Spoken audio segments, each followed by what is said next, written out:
7 years, the EFF has remained true to its foundation, consistently reminding society that the premise of our demise as Africans has comfortably rested on the continuous theft of our land by settlers who are still in possession of it today.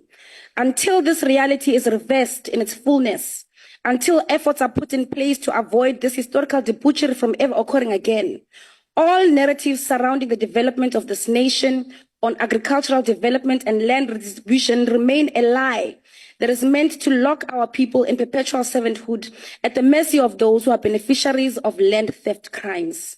There are some dressed in blue who pretend to have a disdain for crimes pertaining to land occupations, land invasions, and land theft.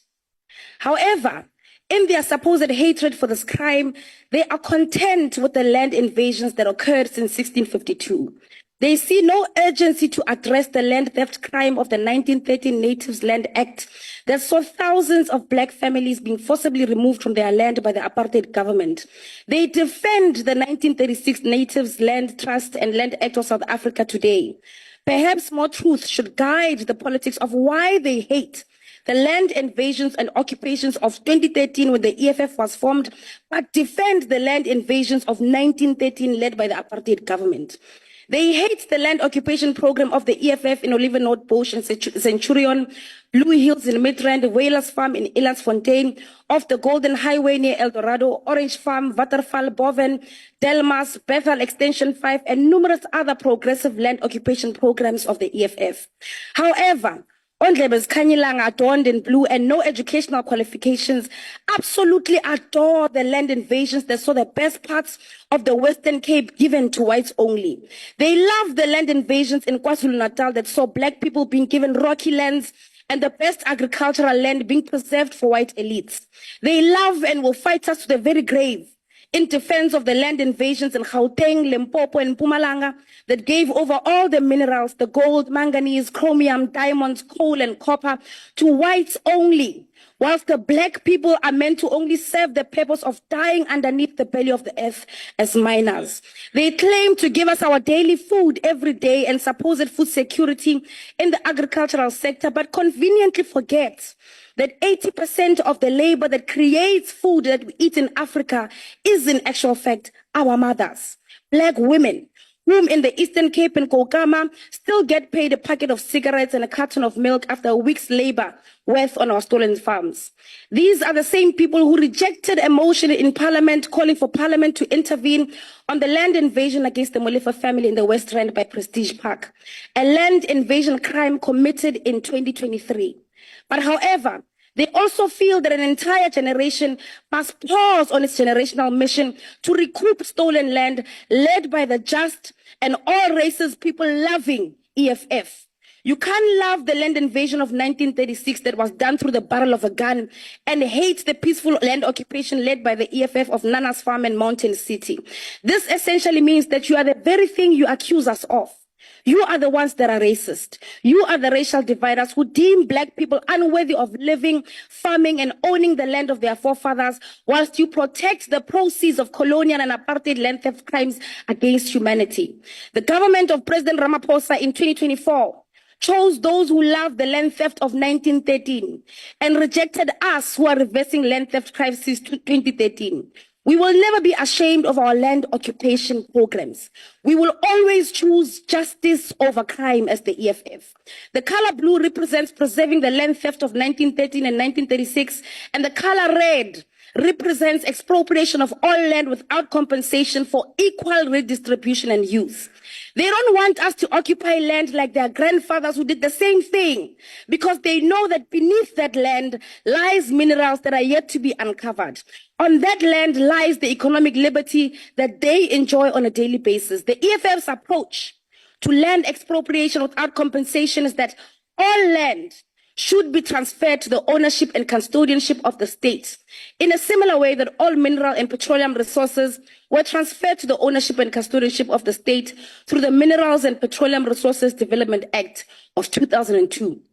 This transfer should happen without compensation and should apply to all South Africans, black, colored, Indian, and white.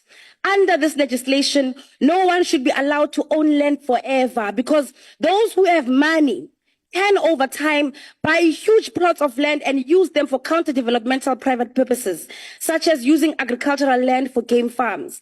Nizothi nivuke ekuseni, and you find that Elon Musk owns the whole of Tshwane because the poor sold it to him.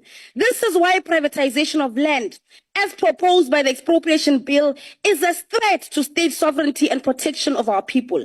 In line with the Freedom Charter and a new vision of agrarian revolution, the state should also provide implements and related extension services to help those who work the land to use it productively. Furthermore, the state's procurement of food should prioritize small-scale farmers so that small-scale farming becomes a sustainable economic activity for the majority of our people.